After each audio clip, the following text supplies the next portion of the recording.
today among friends and among people who are serious about struggle. I'm honored.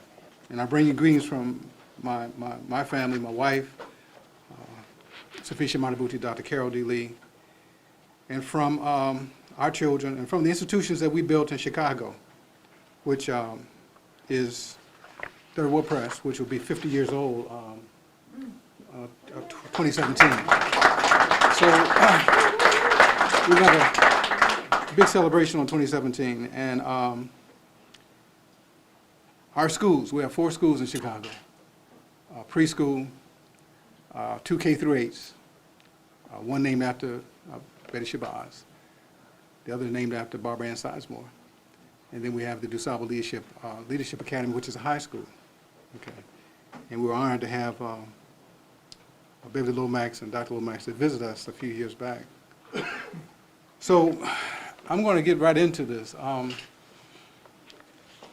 For the last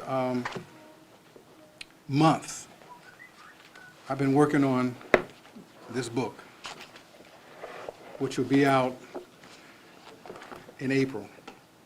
The title of the book is Taking Bullets, and the full, Taking Bullets, Black Boys and Men in 21st Century America, Stopping Violence, Seeking Healing, and Standing Tall. And it's dedicated to and for a dear friend and brother who gave all and more. He is missed, Dr. Walter P. Lomax, Jr. Okay. So I'm going to say some things which may shock you, may not. But let me start with this. I start with a quote from, of all people, Susan Sontag, who was a philosopher, writer, essayist. In her book, Styles of Radical Will, which came out about 40, 50 years ago, she writes, and I quote, "The white race is the cancer of human history. It is the white race, and it alone, its ideologies and inventions, which eradicates autonomous civilizations wherever it spreads, which has upset the ecological balance of the planet, which now threatens the very existence of life itself." End quote. So, as I write these words, this is about a month ago, the changing backdrop of America's political and domestic scenes is focused on Missouri, where Governor Jay Nixon activated the state's National Guard in his and the state's white leadership's anticipation of serious black rebellion. Of course, they call it riot. In the city of Ferguson. This action was spurred in the wake of the grand jury's decision not to indict police officer Darren Wilson for the murder of Michael Brown, an unarmed black teenager. I emphasize murder because upon reviewing and studying the case, any sane, objective, fair-minded person, and most certainly any person with knowledge of the United States history of black boys and men's relationship to local and national law enforcement and the legal establishment will conclude that there is legally and logically only one possible outcome: murder. In all my books, I capitalize B because we are a culture, we are a people, all right? We are international. And 2 years earlier, July of 2013, was a similar backdrop in focus. A majority of the national black community and others thought that the Trayvon Martin case was clearly one of murder. Do I need to remind you of the conclusion there? George Zimmerman was acquitted of second-degree murder and manslaughter. And these 2 cases and countless others recreated a climate of mistrust and criminal injustice of the criminal justice system that confront black boys and men in 21st century America. As you know, in terms of the Martin case, the police officer was not indicted, but the city of Ferguson was severely criticized because essentially the city, the police department was a criminal activity. It was like a game. It was a legal game. And basically taking advantage of black people at every level. Not treated as citizens at all. And it was involved in a criminal conspiracy and represented a citywide criminal enterprise against the black citizens. The only answer to such criminal activity would be selective imprisonment and a total disbanding of the Ferguson Police Department and the city government as it is now constituted. Well, we've seen some resignations, but nobody's going to jail yet. And we've seen resignations with serious severance pay, like $100,000 or more. So the Cassandra cries of the existence of post-racial America by right-wing pundits, the Tea Party, and the Republican Party are just, at best, their code words and signals for anti-Obamaism, right-wing fundamentalism, and upgrades their unrelenting attacks on progressive politics, attacks on the Democratic Party, attacks on black people, the poor, and others not in their club. They've been widely successful as the 2014 midterm elections point out. Newsweek, which has reconstituted itself, had a cover story late last year entitled "The White Vote." And I quote Matthew Cooper's focus, much of his analysis on working class and quote-unquote middle class white men. He writes that, quote, "A disproportionate number of non-college white men seem to have in common, according to a poll, is a profound sense of aggrievement at the rich for rigging the system and the poor for getting benefits they don't deserve," end quote. The poor are generally defined as blacks, Latinos, and recently poor women of all cultures and races in the United States. What we have to do always is change the conversation. We have to always go on the attack. We have to not only defend ourselves, but essentially we have to have a narrative that essentially not only tell our side of the story and protects us, but must, as Professor Blockson has done with this center, put forth that which is positive, that which is correct, and that which is in our best interest. And so when we're changing the conversation, it is clear that we understand that essentially we are dealing with empire. This is the last empire in the world, the United States. And so it's very important to understand we're not just dealing with some new kids on the block. These are some bad boys, all right? And this rise of global economy, so Europe is attached to the United States.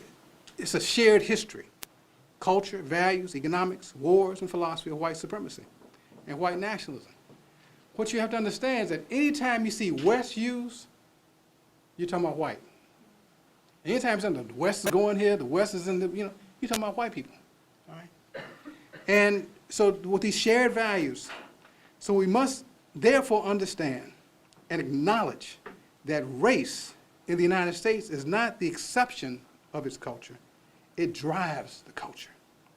Race also dictates that we as black poets, writers, scholars, workers of all levels, and progressives, and mainly those activists who have given their lives to working and studying the issues of race must, like W.B. Du Bois and others of the last century, retake and control the territory of language, ideas, and creative actions.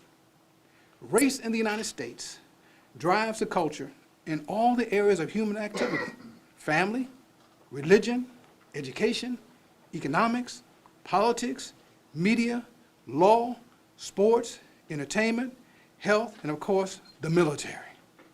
The dominant, unspoken, undebated, and therefore unacknowledged narrative in the nation is race. This is especially on display in the demonization of black boys and men, as in the recent killing of the unarmed black teenager Michael Brown by Officer Darren Wilson in Ferguson, Missouri, where he described his confrontation with Mr. Brown as, quote, "the most intense, aggressive face. The only way I can describe it, it looked like a demon." A demon, all right? This demonization of the other as an enemy has a long active history in the United States. I'm not going to go through all this, but we're talking about from the genocidal elimination and appropriation of indigenous peoples' lands in the Americas, to the enslavement of tens of millions of African people and their parallel subhuman bondage in the 20th century, and I say Jane Crow. You can't separate the women from this, all right? It's Jane Crow too. To the internment, which is a polite word, of imprisonment of tens of thousands of people of Japanese heritage during European and the United States War on the World #2. See, it's their war on the world #2, not just World War II, okay? Commonly known as World War II. However, the rhetoric and the nomenclature of race often diminishes the horrific effects of white world supremacy and in that international white nationalism, which by any measure is not only alive and well in the 21st century, but most certainly in the United States, a growth industry. Seldom is in this country, do we at any level entertain the question of global colonialization, genocide, white settler land theft, or whole people enslavement due to race, color, economics, and location. The essential core and fundamental definition of North-South America is its history of white domination of native peoples, whether in the Americas, Africa, or Asia.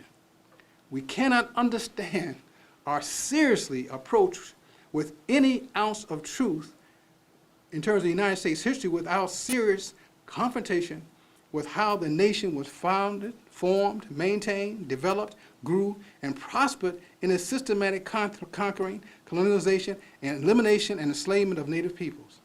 You know, I used to say back in the 60s, if I had 14, 15 million, black people, Africans, or any people working from sun up to sundown just for food, I can build a nation too.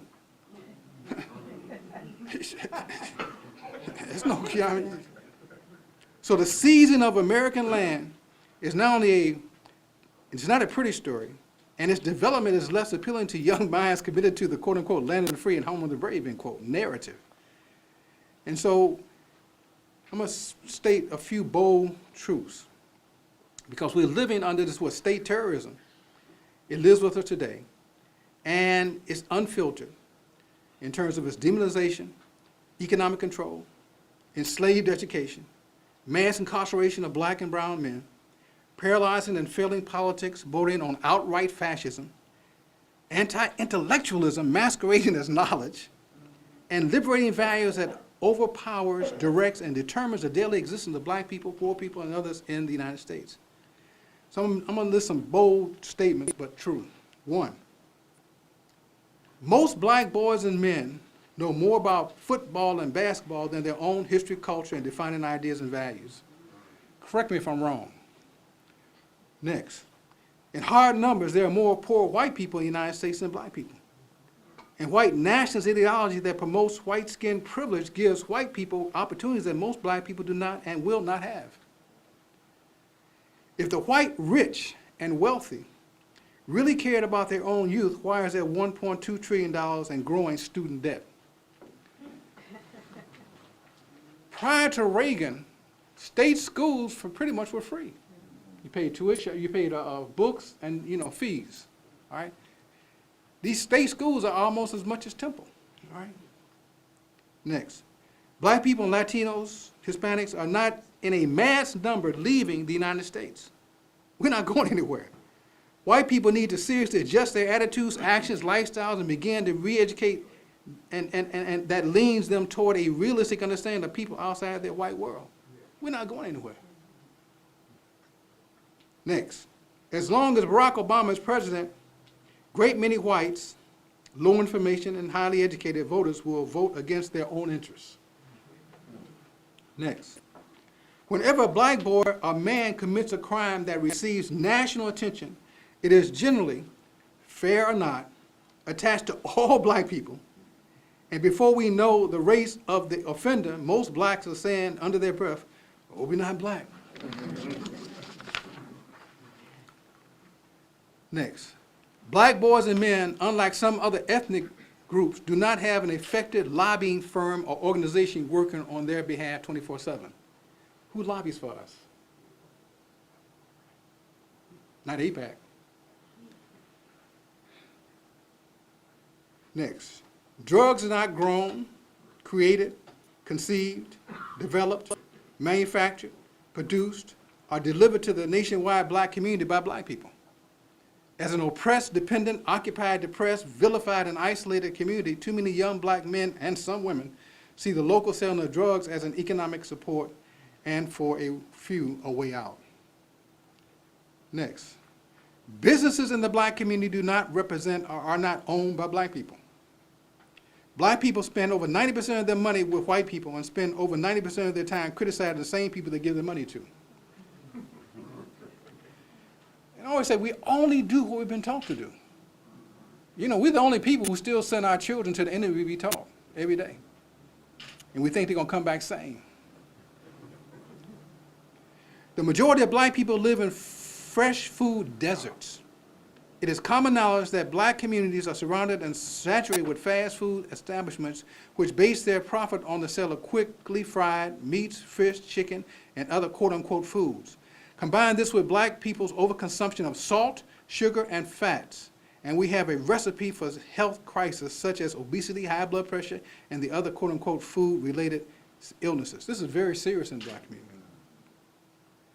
Next, if we look at high-end black communities where the black upper and middle class live, this would also include the newly rich blacks, we immediately see one institution that does not work at the highest level in these well-off black communities. And that institution, high schools. They don't work. And many of them K through 8. And the final piece of fact.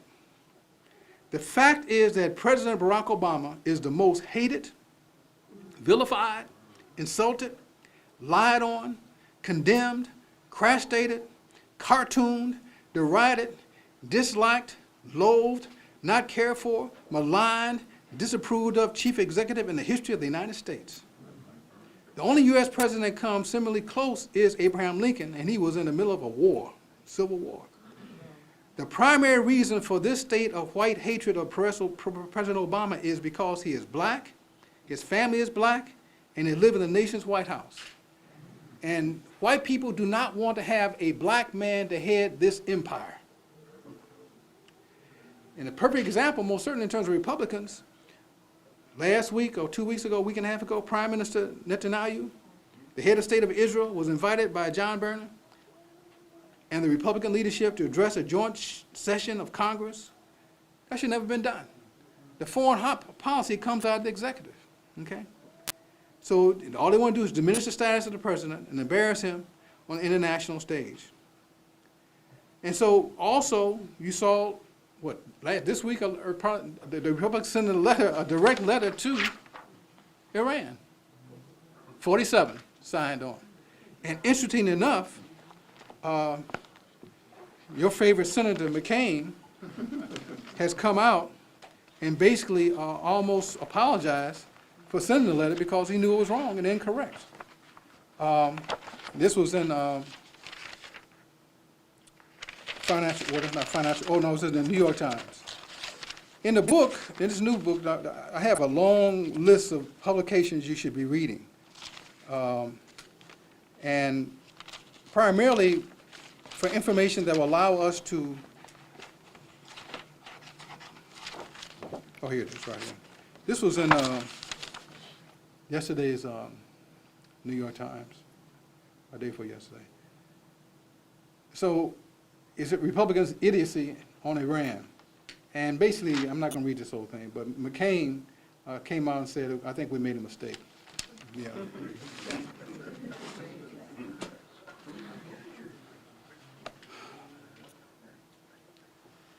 Most black people and others do not realize that the United States is the world's only legitimate empire and its rulership is white. The most important institution of empire is their military. Also, we want to add this court system, especially the Supreme Court, that most black people do not watch. 5 of the Supreme Court justices are Catholic. That, and in many ways, guide their decisions, even the Negro.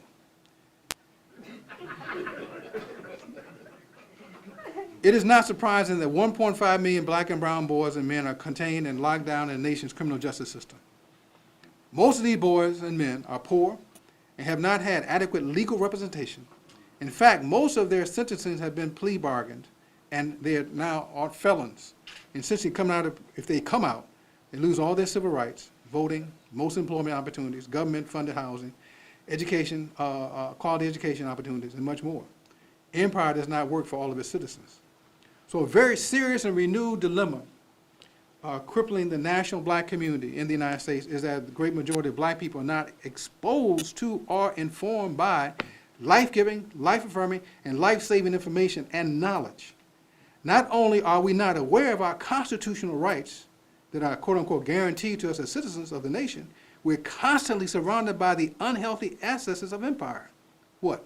Dead food, overcrowded living conditions, poor education choices, a predatory economy, few green spaces, an unjust justice system, legal system, that the overly criminalized black and brown boys and men are an uncaring political complex and an unhealthy structure that has failed black, brown, and poor white people of the nation.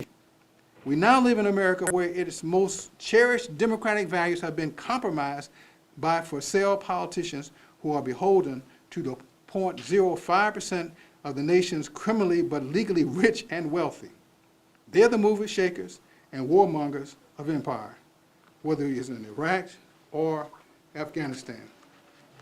I bring your attention to the latest issue of Forbes. Pick it up. This is empire. These are billionaires. And when you begin to look at the top 26 billionaires, the world's richest, starting at Bill Gates is $78.2 billion. What do you do with that kind of money? You see, other than try to get more money. You see what I'm saying? It is obscene. It really is. And so, but you look at that, the top 1, 2, 3, 4, 5, but the top 10, they're worth hundreds of billions of dollars. The Walton family alone, Walmart, Sam's Club. And one of the things I'm recommending in the book, we need to pick an industry and say, we're going to war. Let's go to war against Walmart. Don't shop at Walmart. You see what I'm saying? They're not unionized, okay? If you need to go, go to, most of them, I always say black businesses first, and then other people who are not white, and then, go to Target. At least Target has a union, all right? I hate to mention these people. But the point I'm trying to make is that the Waltons alone are worth $160 billion. All right? The Koch brothers, these are real criminals. The Koch brothers, I'm getting off my mind. The Koch brothers' fathers were one of the founders of the John Birch Society. That's the kind of history they come out of. Pick it up, And if you, don't, go to, liberate it. You know what I'm saying? I'm paying money for this.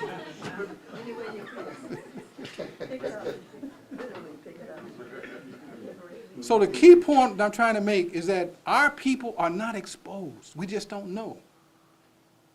And I always say that we have, we have ignorant people talking about how ignorant other people are.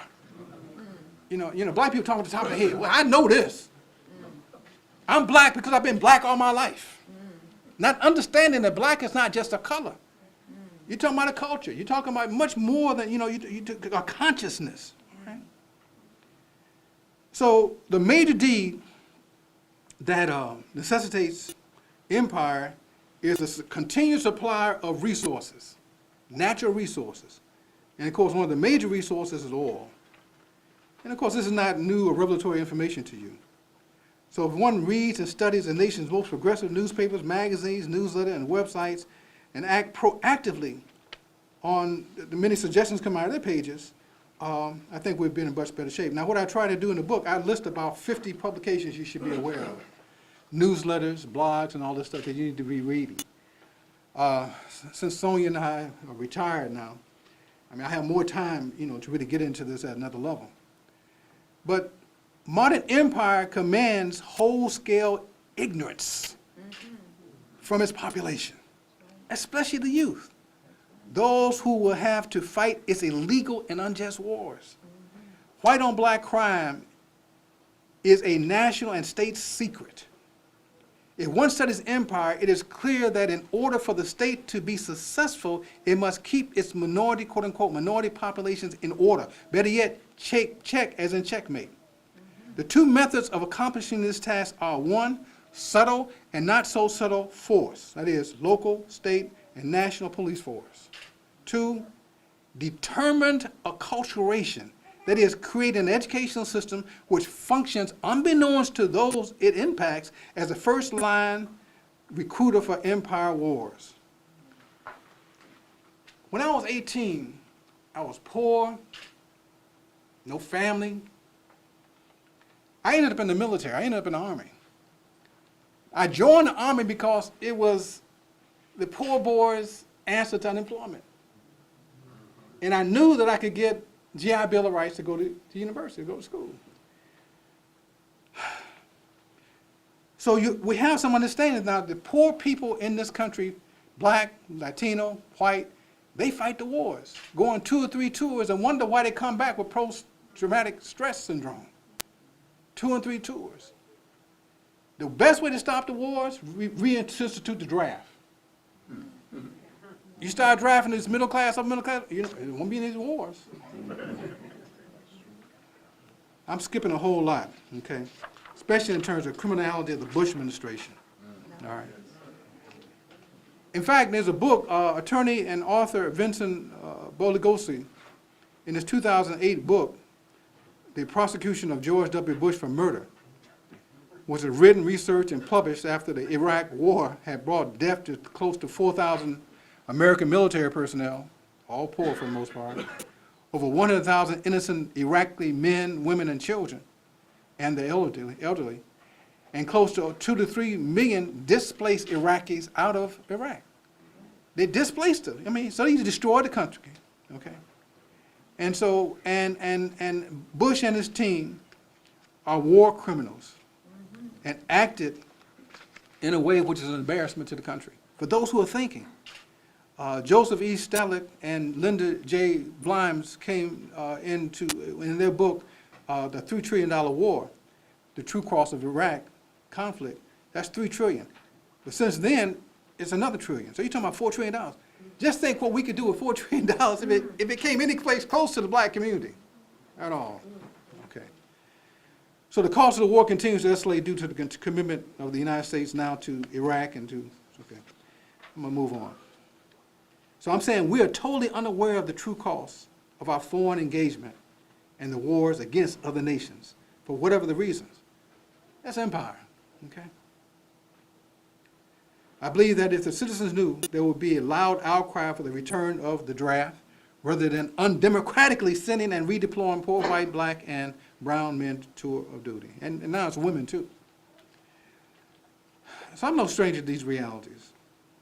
I'm no stranger to this life of death struggle, this slow, sometimes fast drowning in the richest, most economically, scientific, technology, and military developed nation in the world.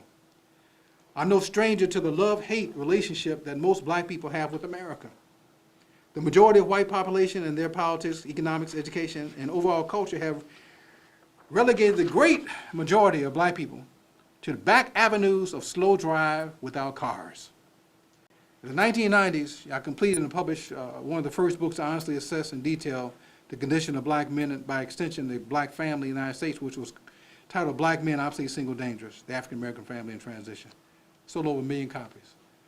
We took that money and bought this property we have in Chicago. So I try to bring clarity to the black condition from an insider's point of view. Not contradicted by an integrated middle-class upbringing, not contradicted by an education, or conscious or unconscious desire to be accepted, lacked, or appreciated by white people. I came from and was raised among the poorest of the poor, without a living father, without a mother, with a mother working in the sex trade, incapable of weathering this storm, rearing me and my sister. My mother was dead at the age of 34, leaving us on our own to translate the many coming hurricanes. And I provide detail about this in my book, Yellow Black Memoir, okay? So I published this book, and I quote about 5 paragraphs from black men. And I'm just going to read one paragraph. Oppression is oppression. And the quibble over degrees of oppression more often than not is an accurate measurement of the effect of white oppression. However, there are some basic male dynamics that need to be understood. Men run the world. This is not a sexist statement, but one of fact. Also, men fight men and women to maintain control of their part of the world. There may be women in leadership position, elected and opponent, but they are there because men see such concessions as politically wise and in the best interest of men. White men control most of the world, economically, politically, and militarily, and undoubtedly control all of the Western northern world. Other facts are, one, white men do not fear white women. Understand, they're partners. They're concerned, but fearful, no. White men and white women are partners, be it senior and junior partner. Okay. Two, white men do not fear black women. The white man's relationship to black women traditionally has been one of abuse, sexually and otherwise. The widespread of color that exists among black people proves this point. It was white men raping black women that produced the mixed race black person worldwide. That's why I'm here, all right? And, you know, I don't have no direct white father, thankful for that. But he was a dog anyway, he was never there, he was never there. White men do fear black men. This fear may not be spoken or obvious to many black people, but if one understands the history of white male-black male relationships, it is quite evident that it is a history of war and the horrid and severe physical and psychological enslavement and elimination of black men by white men. Sterling Brown's poet, classic words are instructive here when he says, a white man venture into the black community, they don't come by ones, they don't come by twos, they come by tens. So the black male, white male confrontation, not only racial and cultural, it is also a serious question of what group of men is going to rule, quote, the world. The concept of shared power has always been a major question within the white male ethos, especially if it involves inclusion of men outside its racial cultural grouping. It must be understood that white men actually don't like or trust each other. Their cultural, religious, and national wars are legendary. Any serious study of European wars will validate this point. When one analyzes the warlike nature white men exhibit among each other, only the naive and severely mentally handicapped would expect white males' attitude toward black male to be any different than they are. These attitudes are historical, cultural, and therefore psychological and intimate. To change such negative and natural, quote unquote, natural attitudes will require a revolution of the most profound kind. Okay? So, let me move on. So one of the major points I make in black men is that which we face hourly in the United States is a result of local, state, national white supremacist policy. Lawmakers of whom the great majority are white and very protective of their power and sacred spaces, and are not about to give quarter to any former enslaved or recently non-white immigrants. This is one of the reasons that the National Rifle Association is so powerful and effectively constitute an open yet non-obvious lobbying agency for white people. Think about this for a minute. Too many white people, the final solution to this problem is violence. And their guns and weapons against any population is the equalizer and the final answer. The right wing are against unions, correct or not correct? But they don't go after police unions. They don't go after firemen unions. They don't go after the first responder unions, all right? So they're after some unions. The postal union, all right? The automobile union and so forth. And so I'm saying that we have to understand that when we talk about whiteness, that we're talking about how do they protect themselves. What time, Donna, how much time is it? 1 o'clock. It's almost 1? Oh, wow. I done missed, yeah, I had all this to go. But I'm gonna go and try to get down to some solutions right quick, okay? So y'all can buy the book when it come out.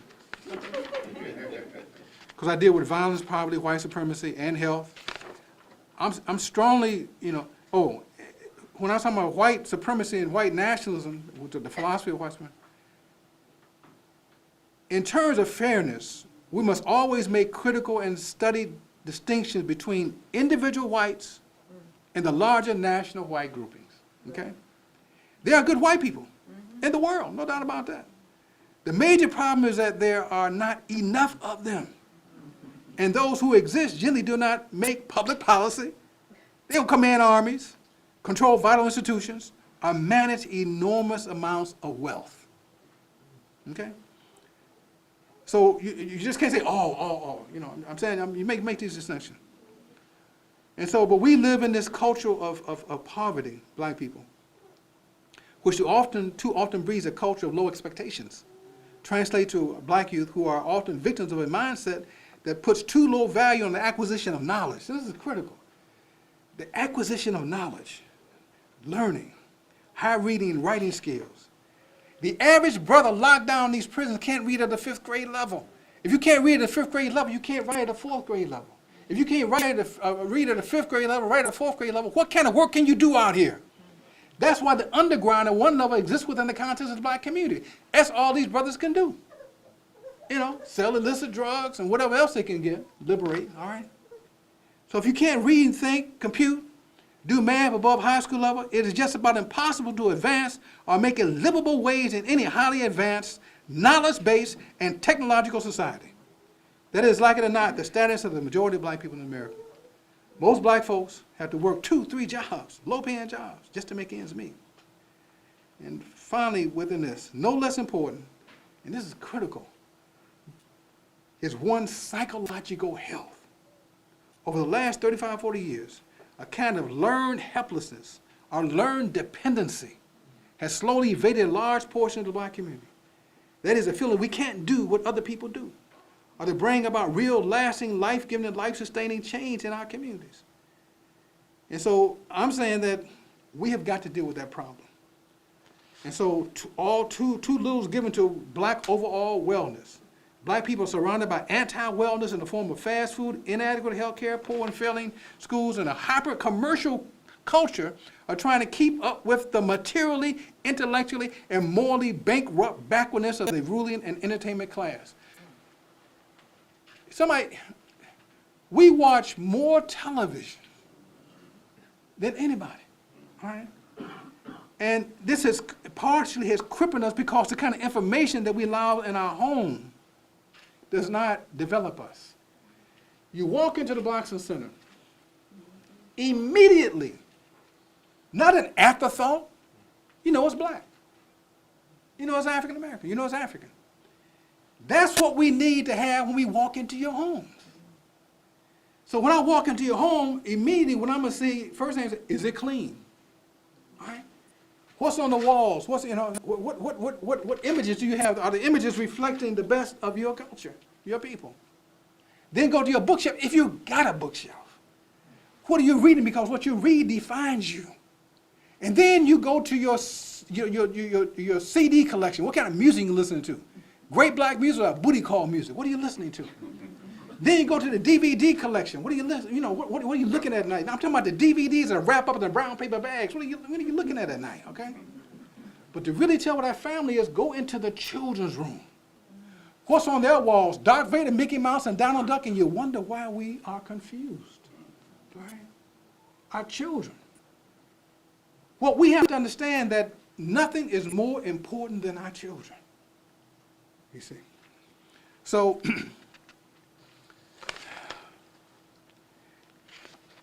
I write about the police culture. You know, how basically police culture is a culture that protects itself and protects white people. That's what it protects its own brand, and even when you just know you wrong, you get up and say, well, you really didn't see what you saw. All right. So police culture is a military culture, whose members are more dedicated to those they serve with first and foremost. And I learned this in the military. So institutionalized racism, or white supremacy, is a philosophical foundation that most police departments in the United States are built upon and do not recognize or accept any criticism from non-whites or politicians who do not toe their line. So the recent highly respectful action in New York City against Mayor de Blasio is clear. They don't respect you if you're not going to do what we tell you, forget that. Then I talk about gladiator culture. Gladiator culture is basically out here trying to play some basketball, trying to play some football, and think you're going to make a living at it, all right? And it is really very, very racist. Donald Silver taught us that right quick, out there with the basketball team, out there in California, all right? But interestingly enough, another white man bought the team for $2 billion. So it raised the cost in terms of the owners of basketball teams and the owners of football teams are getting over like bandits. So the major mover and shaker among young black men and boys today falls into 3 categories. 1, who run the streets, underground economy, gangs. 2, sports, mainly basketball, football. And 3, popular entertainment, hip hop, rap, and music. So I can't go into this, I'm going to move on. But I go into that deeply in terms of the book. So what I need to do is just get quickly, and I apologize, is to try to give some solutions right quick.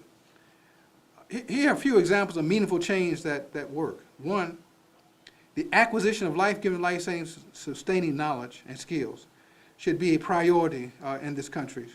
And industries in the country should not be outsourced, but insourced into the black community, into poor communities, and so forth. We need to insource, rather than send them to China or India, they need to be insourced. They don't outsource the armament industry. You see, they're not also outsourcing building ships and stuff. So I'm not against globalization, but first let's make our own citizens a global workforce. And so each house, each home, each apartment, each living space must become a mini learning institution. So you can have a library in your home because paperbacks, so that's true. 2, children first. Children first.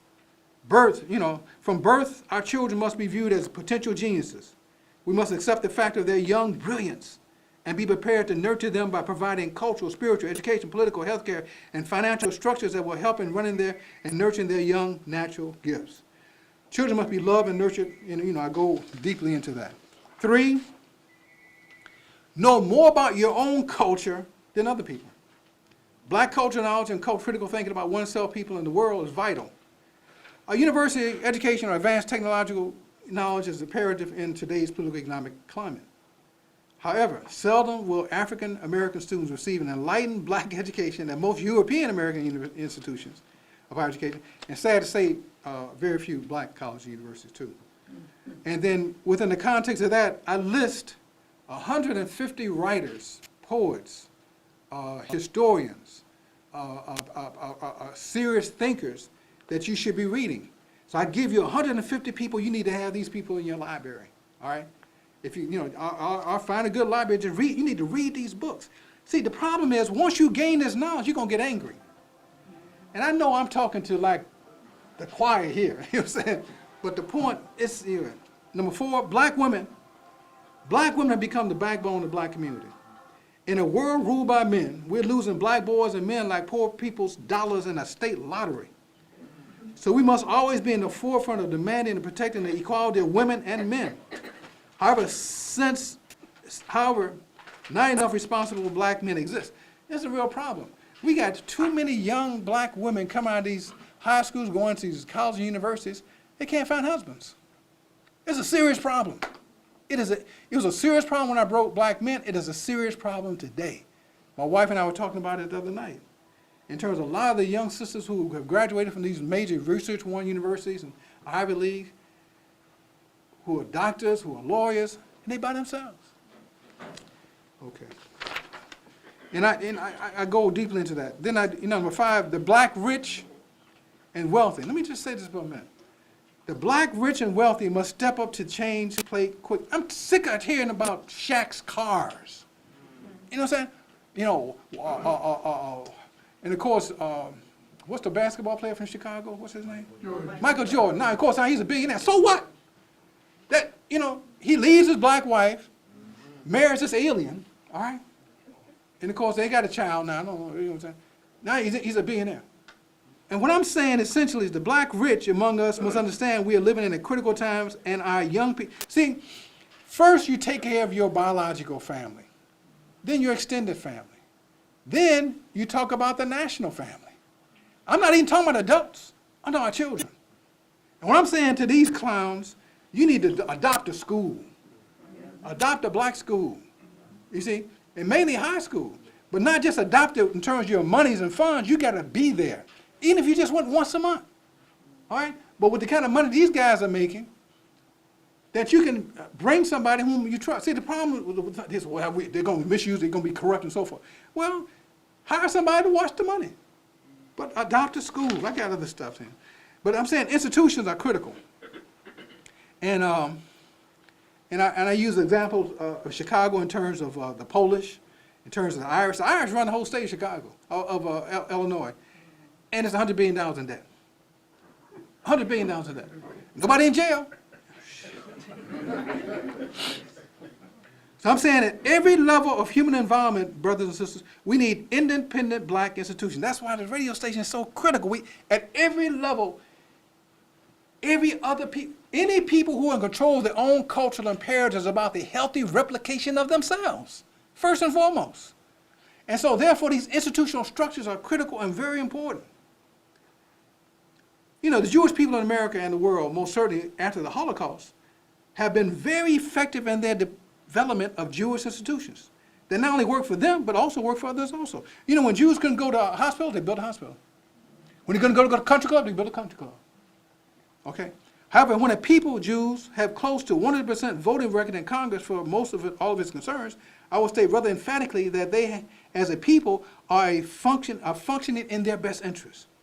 The Jewish people have many lobbying entities other than individual congressmen and women, and one of the most effective is AIPAC, American Israeli PAC. Who lobbies for black people 24/7? All right? I'm saying, and I got just 2 chapters on black women. You know what I'm saying? We live in a world where patriarchal leadership as most cultures is the norm, where a man, a father, a grandfather, a brother, an uncle, a son, or in a family, almost any family, rules as a man just because of his, you know what I'm saying?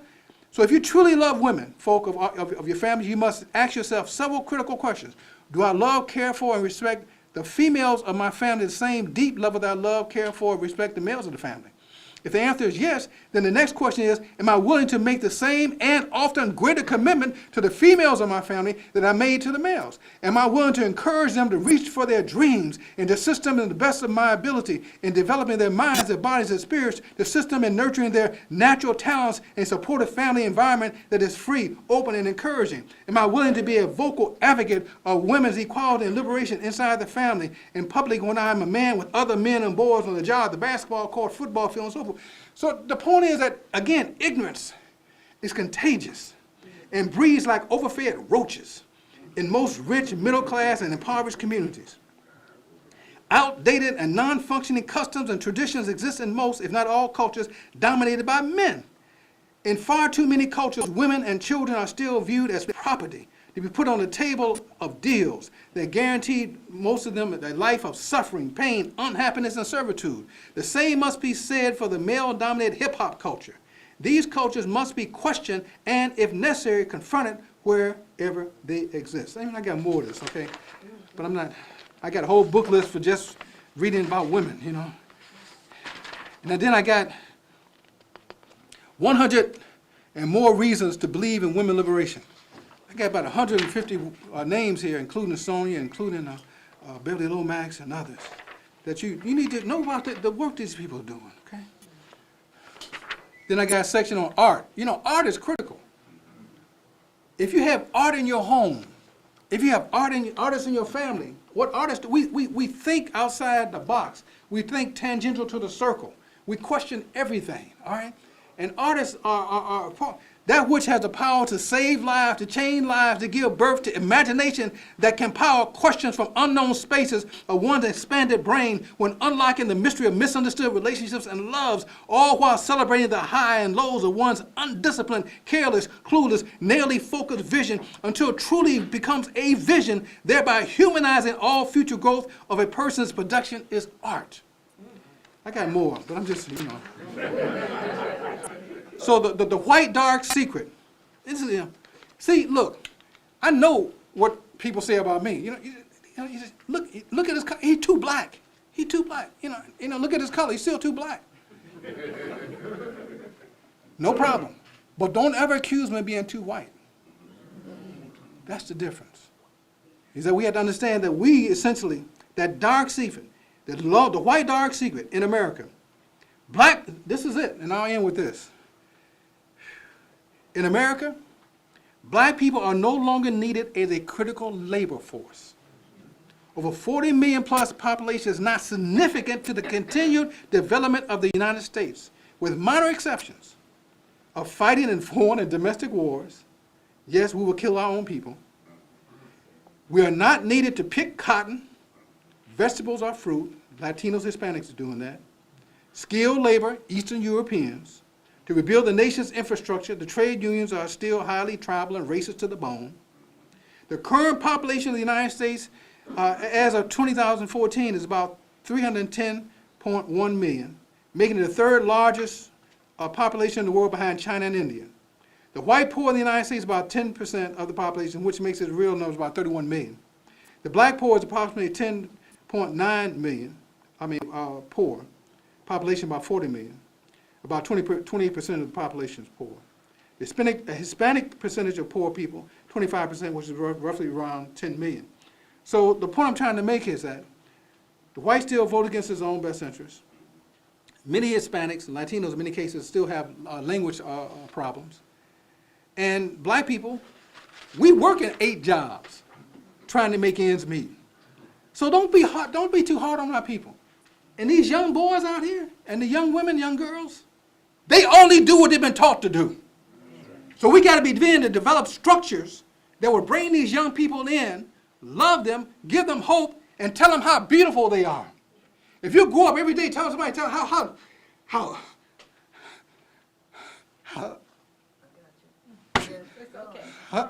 ugly you are every day. Right. Go on, So deep and honest knowledge of one's culture is absolutely necessary, especially as we fight to navigate our lives in an ever-evolving and increasingly difficult world.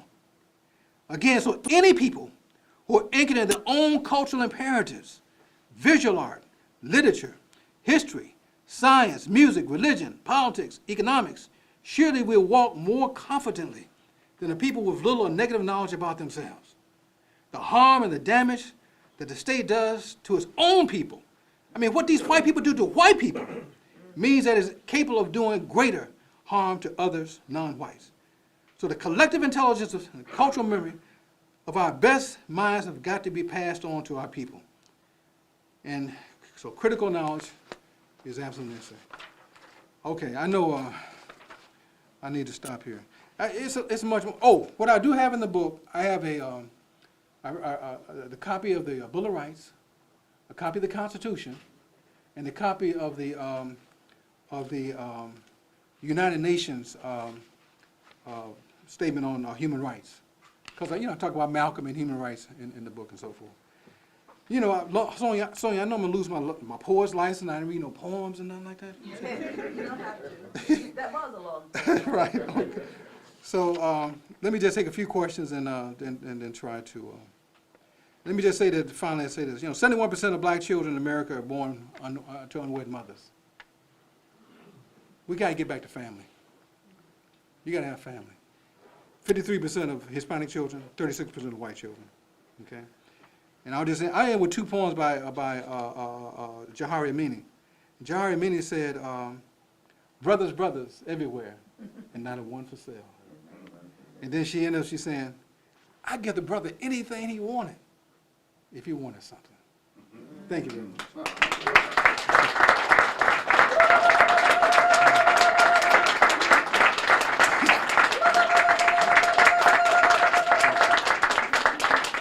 Thank you very much. So,